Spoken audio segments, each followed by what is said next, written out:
ഇന്ന് നമ്മൾ എടുക്കാൻ പോകുന്നത് കൊളോയിഡിൻ്റെ ഇലക്ട്രിക് പ്രോപ്പർട്ടിയെ പറ്റിയാണ്. നമ്മൾ ഇപ്പോൾ കൊളോയിഡ് എന്ന ചാപ്റ്ററുമായി ബന്ധപ്പെട്ട് കൊളോയിഡിലെ ചാപ്റ്ററിലെ കൊളോയിഡ്സുമായി ബന്ധപ്പെട്ട കുറേ കാര്യങ്ങൾ അതിൻ്റെ പ്രോപ്പർട്ടീസൊക്കെയാണ് ഇപ്പോൾ പഠിച്ചുകൊണ്ടിരിക്കുന്നത്. ഓക്കെ, അതിലൊരു പ്രോപ്പർട്ടിയാണ് കൊളോയിഡിൻ്റെ പ്രോപ്പർട്ടിയാണ് ഇലക്ട്രിക് ചാർജ് എന്ന് പറഞ്ഞാൽ. ഓക്കെ, അപ്പോൾ നമ്മുടെ ഇവിടെ ഒരു നോട്ട് കൊടുത്തുള്ളത് നോക്കുക. Colloidal particles always carry an electric charge.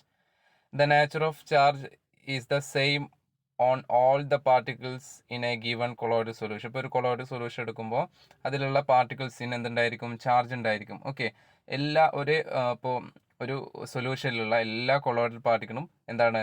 Same charge ആയിരിക്കും ഉണ്ടായിരിക്കുക. അപ്പോൾ എന്താണ്? നമ്മുടെ കൊളോയിഡൽ പാർട്ടിക്കിളിന് എന്തായാലും എന്തുണ്ട്?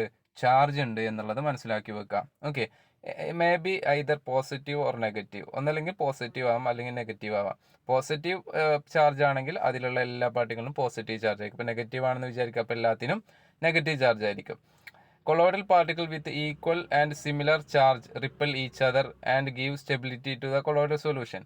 അപ്പോൾ നമുക്കറിയാം കൊളോയിഡ് സൊല്യൂഷൻസ് ഇപ്പോൾ കൊളോയിഡ് പാർട്ടിക്കിൾസിന് നെഗറ്റീവ് ചാർജ് ആണെന്ന് വിചാരിക്കുക. അപ്പോൾ നെഗറ്റീവ് ചാർജ് എന്ത് ചെയ്യില്ല?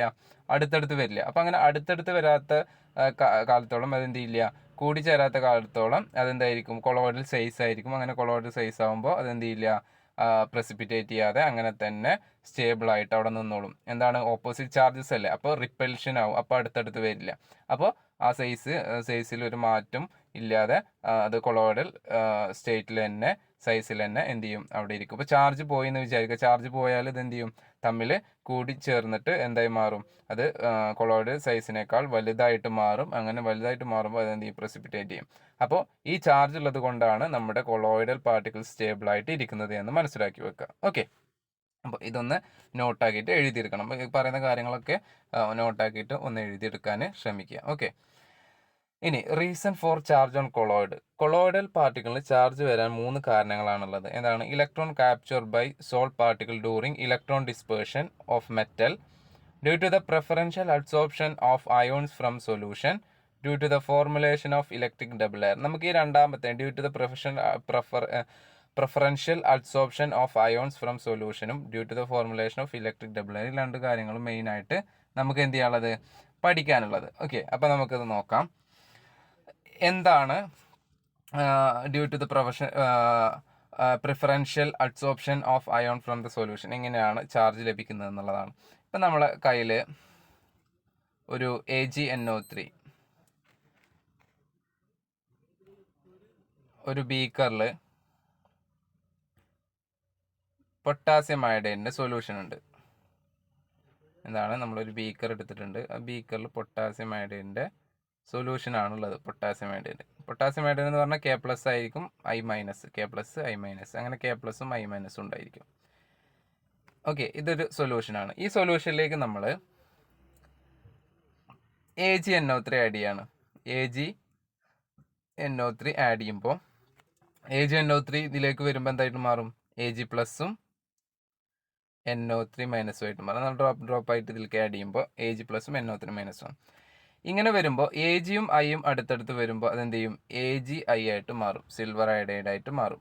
Agi ആയിട്ട് മാറും, സിൽവർ അയഡൈഡ് സോൾട്ട് പാർട്ടിക്കിൾ ആയിട്ട് മാറും. ഓക്കെ, ഇങ്ങനെ സിൽവർ അയഡൈഡ് സോൾട്ട് പാർട്ടിക്കിൾ ഉണ്ടാവും. അങ്ങനെ ഉണ്ടാവുമ്പോൾ എന്താണ്ടാവുമെന്ന് വെച്ചാൽ നമ്മുടെ ഈ സൊല്യൂഷനിലുള്ള കോമൺ അയോൺ എന്ന് പറഞ്ഞാൽ നമ്മൾ സൊല്യൂഷനിലുള്ളതും അതുപോലെ തന്നെ കൊളോയിഡൽ പാർട്ടിക്കിളിലുള്ള അയോൺ, അഥവാ ഇവിടെ കൊളോയിഡൽ പാർട്ടിക്കിളിൽ എന്തുണ്ടാവും? കോമൺ അയോൺ എന്ന് പറഞ്ഞാൽ Ag അല്ലെങ്കിൽ I. ഇതിൽ കൂടുതലുള്ളത് ഏതാ? I ആണല്ലേ. Ag നമ്മൾ ഇതിലേക്ക് ആഡ് ചെയ്യുമ്പോൾ അതുള്ള Iയുമായിട്ടൊക്കെ ചേർന്ന് പോകും. അപ്പോൾ Ag അധികം ഉണ്ടാവില്ല, പക്ഷേ I അവിടെ ഉണ്ടാവും. അയഡൈഡ് അവിടെ ഉണ്ടാവും. അപ്പോൾ അയഡൈഡ് എന്ത് ചെയ്യുന്നു വെച്ചാൽ ഈ കൊളോയിഡൽ പാർട്ടിക്കിളിൻ്റെ മുകളിൽ അഡ്സോർബ് ചെയ്യും. കൊളോയിഡൽ പാർട്ടിക്കിളിൻ്റെ മുകളിൽ വന്നിങ്ങനെ അഡ്സോർബ് ചെയ്യും. ഓക്കെ, അപ്പോൾ എന്തുണ്ടായി? നമ്മുടെ ഈ കൊളോയിഡൽ പാർട്ടിക്കിൾ എന്ത് ചാർജ് കിട്ടി? ഒരു നെഗറ്റീവ് ചാർജ് കിട്ടി. ഓക്കെ, ഇങ്ങനെയാണ് കൊളോയിഡൽ പാർട്ടിക്കിളിന് എന്ത് കിട്ടുന്നത്? നെഗറ്റീവ് ചാർജ് കിട്ടുന്നത്. എന്ത് മുഖാന്തരമാണ്? പ്രിഫറൻഷ്യൽ അഡ്സോർപ്ഷൻ മുഖാന്തരം നമുക്ക് കൊളോയിഡിന് ചാർജ് കിട്ടുന്നത് ഇങ്ങനെയാണ്. എന്താണ്? A silver nitrate solution is added to potassium iodide solution. The precipitated silver iodide absorbs iodide ion from the dispersion medium and negative charged colloid solution is formed. അങ്ങനെ negative ചാർജുള്ള colloid solution അവിടെ form ചെയ്യും. Okay, അങ്ങനെയാണ് എന്ത് form ചെയ്യുന്നത്, നമ്മുടെ കൊളോയിഡിന് charge ലഭിക്കുന്നത് എന്ന് മനസ്സിലാക്കി വെക്കാം. ഓക്കെ, ഇനി നമ്മൾ വേറെ രീതിയിൽ ഇപ്പം AgNO3 എടുക്കുകയാണ്. ഒരു പാത്രത്തിൽ ഒരു ബീക്കറിൽ AgNO3, അപ്പോൾ Ag+ഉം NO3- ആണ് കിട്ടുക. അങ്ങനെ AgNO3 എടുക്കുകയാണെന്ന് വിചാരിക്കാം. AgNO3ക്ക് Ki ആണ് നമ്മൾ ആഡ് ചെയ്യുന്നതെങ്കിലോ, Ki ആണ് ആഡ് ചെയ്യുന്നതെങ്കിലോ K+ഉം I- ആയിട്ട് മാറും അല്ലേ, K+ഉം I- ആയിട്ട് മാറും. അപ്പോഴും എന്ത് തന്നെയാണ് ഉണ്ടാവുക, Agi തന്നെയാണ് ഉണ്ടാവുക. പക്ഷേ നമ്മുടെ അഡ്സോപ്ഷൻ നടക്കുക Agi അല്ലേ, Agi തന്നെയാണ് കൊളോയിഡൽ പാർട്ടിക്കിൾ. പക്ഷേ അവിടെ നമ്മുടെ സൊല്യൂഷനിൽ കൂടുതലുള്ളത് ആരാ, Ag+ ആണ്. അതുകൊണ്ട് ഇവിടെ അഡ്സോർബ് ചെയ്യപ്പെടുക Ag+ ആണ്. അങ്ങനെ Ag+കൾ ഇങ്ങനെ അഡ്സോർബ് ചെയ്യപ്പെടുമ്പോൾ ഇതിന് എന്ത് ചാർജ് വരും, ഈ കൊളോയിഡിന് എന്ത് ചാർജായി, പോസിറ്റീവ് ചാർജായിട്ട് മാറി. അപ്പോൾ ഈ കൊളോയിഡ് എന്ത് ചാർജാ, പോസിറ്റീവ് ചാർജ്ഡ് കൊളോയിഡാണ് എന്ന് മനസ്സിലാക്കി വെക്കുക. അപ്പോൾ അങ്ങനെയാണ് എന്ത് പ്രിഫറൻഷ്യൽ അഡ്സോർഷൻ വഴി എന്ത് കിട്ടുന്നത്, ചാർജ് കിട്ടുന്നത് എന്ന് മനസ്സിലാക്കുക. ഓക്കെ, അതാണ് ഒന്നാമത്തെ മെത്തേഡ്. പിന്നെ ഓക്കെ, ഇനി നോക്കാം. ഇങ്ങനെ എന്ത് നമ്മുടെ പ്രിഫറൻഷ്യൽ അഡ്സോർപ്ഷൻ നടക്കും. ഇങ്ങനെ പ്രിഫറൻഷ്യൽ അഡ്സോർപ്ഷൻ നടക്കുക having acquired a positive or negative charge by selective adsorption on the surface of the colloidal particle. This layer attract counter ions from the medium forming a second layer on the surface. ഇപ്പോൾ നമ്മൾ നോക്കി, ഇപ്പോൾ colloidal particle ഇങ്ങനെ charge വന്നു അല്ലേ. ഇപ്പോൾ first നമ്മൾ വരച്ച് നോക്കുക, ഇവിടെ ഇങ്ങനെ ചാർജ് വന്നു അല്ലേ. നമുക്ക് നോക്കാം, I- അതിൻ്റെ മുകളിൽ ഇങ്ങനെ അഡ്സോർബ് ചെയ്യപ്പെട്ടു അല്ലേ. ഇനി ഇങ്ങനെ I- ഇവിടെ അഡ്സോർബ് ചെയ്യുമ്പോൾ I- ഇങ്ങനെ അഡ്സോർബ് ചെയ്തിട്ടുണ്ടാവും. അപ്പോൾ എന്തുണ്ടാവുമെന്ന് വെച്ചാൽ നമ്മുടെ ഈ സൊല്യൂഷനിലുള്ള കൗണ്ടർ അയോൺസ്, അഥവാ ഇവിടെ I- അല്ലേ, I- കൗണ്ടർ അയോൺ എന്ന് പറഞ്ഞാൽ പോസിറ്റീവ് ചാർജുള്ള Ag+ ഇതിൻ്റെ ചുറ്റും വരും. എന്തുകൊണ്ടാണ്, കൗണ്ടർ അയോൺസ് എന്ത് ചെയ്യും, ഇതിൻ്റെ ചുറ്റും വന്ന് നിൽക്കും, ന്യൂട്രലൈസ് ചെയ്യാൻ വേണ്ടിയിട്ട് ഇതിൻ്റെ ചുറ്റും വന്ന് നിൽക്കും. ഓക്കെ, ഇങ്ങനെ ഇതിൻ്റെ ചുറ്റും എന്ത് ചെയ്യും, നമ്മളെ കൗണ്ടർ അയോൺസ് വന്ന് നിൽക്കും. ഓക്കെ, അപ്പോൾ ഇതിങ്ങനെ ഒരു ലെയർ, അതിൻ്റെ മുകളിൽ കൗണ്ടർ അയോൺസിൻ്റെ ഒരു ലെയർ. ഓക്കെ, ഇങ്ങനെയാണ് ഉണ്ടാവുക. ഈ ലെയറിന് നമ്മൾ പറയുക ഫിക്സ്ഡ് ലെയറാണ്. ഫിക്സ്ഡ് ലെയറും ഇത് മൊബൈൽ ലെയറുമാണ്, മൂവ് ചെയ്യുന്ന ലെയറാണ്. മൊബൈൽ ലെയർ അല്ലെങ്കിൽ ഡിഫ്യൂസ്ഡ് ലെയർ എന്നൊക്കെ പറയും. അപ്പോൾ ഇങ്ങനെയാണ് രണ്ട് ലെയറുകൾ ഉണ്ടാവുന്നത്. ഈ രണ്ട് ലെയറുകളിലാണ് നമ്മൾ എന്ത് പറയുക, ഈ രണ്ട് ലെയറുകൾ ഫോം ചെയ്യുന്നതിനെയാണ് നമ്മൾ ഇലക്ട്രിക് ഡബിൾ ലെയർ എന്ന് പറയാം. എന്താണ് ഇലക്ട്രിക് ഡബിൾ ലെയർ എന്ന് പറയാം. ഈ രണ്ട് ഇപ്പോൾ ഇവിടെ നോക്കിയാൽ അറിയാം, ഇവിടെ നോക്കിയാൽ നമുക്കറിയാം Agi ഉണ്ട്, അതിൻ്റെ മുകളിൽ I വന്നിട്ട് എന്ത് ചെയ്യും, അബ്സോർബ് ചെയ്യും. നമ്മൾ നേരത്തെ പറഞ്ഞു I വന്നിട്ട് അബ്സോർബ് ചെയ്യും. ഇപ്പോൾ K+ ആണ് അവിടെ ഉള്ളതെങ്കിൽ അതിന് കൗണ്ടർ അയോണായിട്ടുള്ള K+ വന്നിട്ട് അതിൻ്റെ മുകളിൽ എന്ത് ചെയ്യും, സർഫസിൽ നിൽക്കും. അപ്പോൾ ഒരു സെക്കൻഡ് ലെയറും ഫോം ചെയ്യും. അപ്പോൾ ഫസ്റ്റ് ലെയറിനെ നമ്മൾ പറയുന്ന പേരാണ് എന്ത്, ഫിക്സ്ഡ് ലെയർ. മറ്റേ ലെയറിനെ പറയുന്ന പേരാണ് മൊബൈൽ ലെയർ എന്ന് മനസ്സിലാക്കി വെക്കുക. ഇതിനെ കോമൺ ആയിട്ട് നമ്മൾ പറയുന്ന പേരാണ് ഹെൽമോൾട്ട്സ് ഇലക്ട്രിക് ഡബിൾ ലെയർ എന്ന് പറയും. എന്താണ് ഹെൽമോൾട്ട്സ് ഇലക്ട്രിക് ഡബിൾ ലെയർ എന്ന് പറയുക. Okay, Helmholtz electric double layer കേട്ടോ.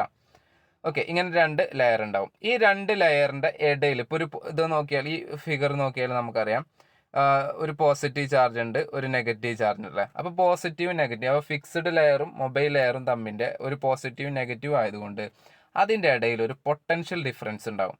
ഒരു ചാർജ് ഡിഫറൻസ് ഉള്ളത് കൊണ്ട് അവിടെ പൊട്ടൻഷ്യൽ ഡിഫറൻസ് എന്ന് പറയാം. ആ പൊട്ടൻഷ്യൽ ഡിഫറൻസിനാണ് നമ്മൾ എന്ത് പറയുന്നത്, സീറ്റ പൊട്ടൻഷ്യൽ അല്ലെങ്കിൽ ഇലക്ട്രോ കൈനറ്റിക് പൊട്ടൻഷ്യൽ എന്ന് പറയുന്നത്.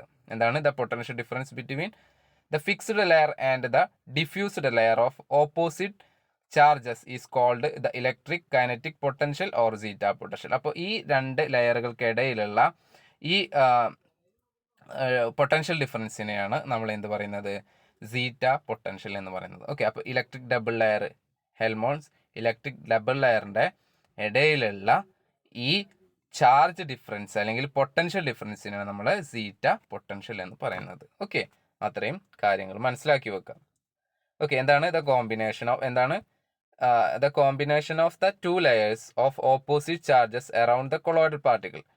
എന്താണ് ടു ലെയേഴ്സ് ഇവിടെ ഫോം ചെയ്യില്ല, എവിടെ ഓക്കെ, നമ്മൾ നോക്കുമ്പോൾ 2 ലെയേഴ്സ് അവിടെ ഫോം ചെയ്യും. ഇവിടെ 2 ലെയേഴ്സ് ഫോം ചെയ്യും.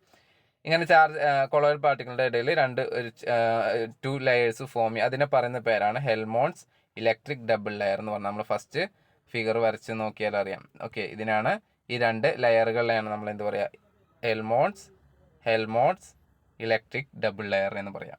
ഓക്കെ, അപ്പോൾ പിന്നെ ഈ ലെയറുകളുടെ ഇടയിലുള്ള ചാർജ് ഡിഫറൻസിനാണ് നമ്മൾ സീറ്റ പൊട്ടൻഷ്യൽ എന്ന് പറയാം. ഓക്കെ, അത്രയും കാര്യങ്ങൾ മനസ്സിലാക്കി വെക്കുക. ഇനി ഇതുമായി ബന്ധപ്പെട്ട 2-3 കാര്യങ്ങൾ കൂടി നോക്കണം. എന്താണ് ഇലക്ട്രോഫോറസിസ് എന്നുള്ളത്? ഇലക്ട്രോഫോറസിസ് നമ്മൾ ടെസ്റ്റ് നോക്കിയാൽ അറിയാം.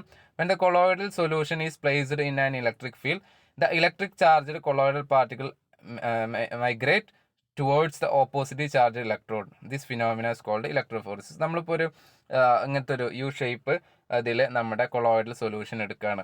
എന്നിട്ട് ആനോഡ് കാഥോഡ് പോസിറ്റീവ് നെഗറ്റീവ് ചാർജും കൊടുക്കുകയാണ്.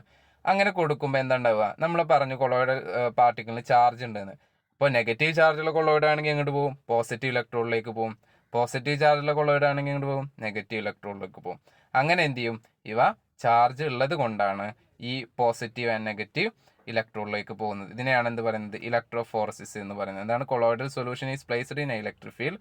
ഇത് electric charge colloidal particle migrate towards oppositely charge electrode. This phenomena is called electrophoresis. ഒന്ന് മനസ്സിലാക്കി വെക്കുക, എന്താണ് ഇലക്ട്രോഫോറസിസ്. ഇത് സെറ്റപ്പാണിത്. നമ്മൾ ആനോഡ് കാഥോഡ് വെച്ചിട്ട് എന്ത് ചെയ്യാം, യു ഷേപ്പ് ഇതിൽ കൊളോയിഡ് സൊല്യൂഷൻ എടുക്കുമ്പോൾ അതെന്ത് ചെയ്യും, കൊളോയിഡ് സൊല്യൂഷന് ചാർജ് ഉണ്ട് എന്ന് പറഞ്ഞു. പോസിറ്റീവ് ചാർജ് ആണെങ്കിൽ അത് നെഗറ്റീവ് ഇലക്ട്രോണിലേക്കും, നെഗറ്റീവ് ചാർജ് ആണെങ്കിൽ അത് പോസിറ്റീവ് ഇലക്ട്രോണിലേക്കും പോകും. അതിനെയാണ് ഇലക്ട്രോഫോറസിസ് എന്ന് പറയാം. ഓക്കെ, ഇനി ഒരു ടേം മനസ്സിലാക്കേണ്ടത് കൊയാഗുലേഷൻ. എന്താ കൊയാഗുലേഷൻ അല്ലെങ്കിൽ പ്രസിപ്പിറ്റേഷൻ അല്ലെങ്കിൽ ഫോക്കുലേഷൻ എന്നൊക്കെ നമ്മൾ ഇതിനെ പറയും. എന്താണ്, the process of settling of colloidal particles by removal of charge on colloidal particles is called coagulation or precipitation of solid. നമ്മൾ പറഞ്ഞു ഈ ചാർജ് ഉള്ളത് കൊണ്ടാണ് നമ്മുടെ പാർട്ടിക്കിൾ എന്ത് ചെയ്യുന്നത്, സ്റ്റേബിൾ ആയിട്ട് ഇരിക്കുന്നതെന്ന് പറഞ്ഞു. ഇപ്പോൾ ഈ പാർട്ടിക്കിളിന് ചാർജ് പോയി എന്ന് വിചാരിക്കുക, ചാർജ് ഇല്ല എന്ന് വിചാരിക്കുക. അപ്പോൾ ഇതിന് ചാർജ് ഇല്ലെങ്കിൽ, ഇപ്പോൾ 2 പാർട്ടിക്കിൾ ചാർജ് ഇല്ല, ചാർജ് ഉള്ളപ്പോൾ നെഗറ്റീവ് ആണെങ്കിൽ അത് റിപ്പൽ ചെയ്ത് പോകും. പക്ഷെ ഇവിടെ ചാർജ് ഇല്ല എന്ന് വെക്കുക. ചാർജ് ഇല്ലെങ്കിൽ എന്ത് ചെയ്യും, ഇവ തമ്മിൽ കൂടിച്ചേർന്നിട്ട് എന്ത് ചെയ്യും, വലിയ സൈസായി മാറും. അങ്ങനെ വലിയ സൈസായിട്ട് മാറുമ്പോൾ എന്തുണ്ടാവും, അതെന്ത് ചെയ്യും, സൈസിനേക്കാൾ കൂടുകയും തന്മൂലം അത് അടിയിൽ വന്ന് സെറ്റിൽ ഡൗൺ ചെയ്യുകയും ചെയ്യും. അതാണ് പ്രസിപ്പിറ്റേഷൻ അല്ലെങ്കിൽ ഫ്ലോക്കുലേഷൻ അല്ലെങ്കിൽ കൊയാഗുലേഷൻ എന്നൊക്കെ പറയുന്നത്. അപ്പോൾ ഈ ചാർജുമായി ബന്ധപ്പെട്ട കാര്യങ്ങളാണ് ഇത്രയും കാര്യങ്ങൾ. എന്താണ്, എങ്ങനെയാണ് ചാർജ് കിട്ടുന്നത്, എന്താണ് ഇലക്ട്രിക് ഡബിൾ ലെയർ, സീറ്റ പൊട്ടൻഷ്യൽ, അതുപോലെ തന്നെ എന്താണ് ഇലക്ട്രോഫോറസിസ് ആൻഡ് കൊയാഗുലേഷൻ. അത്രയും കാര്യങ്ങൾ ഈ ഇലക്ട്രിക് പ്രോപ്പർട്ടിയുമായി ബന്ധപ്പെട്ട കാര്യങ്ങളാണ്. ഓക്കെ, അപ്പോൾ അത്രയും കാര്യങ്ങൾ മനസ്സിലാക്കി വെക്കുക, നോട്ട് എഴുതി വെക്കുക. ഓക്കെ.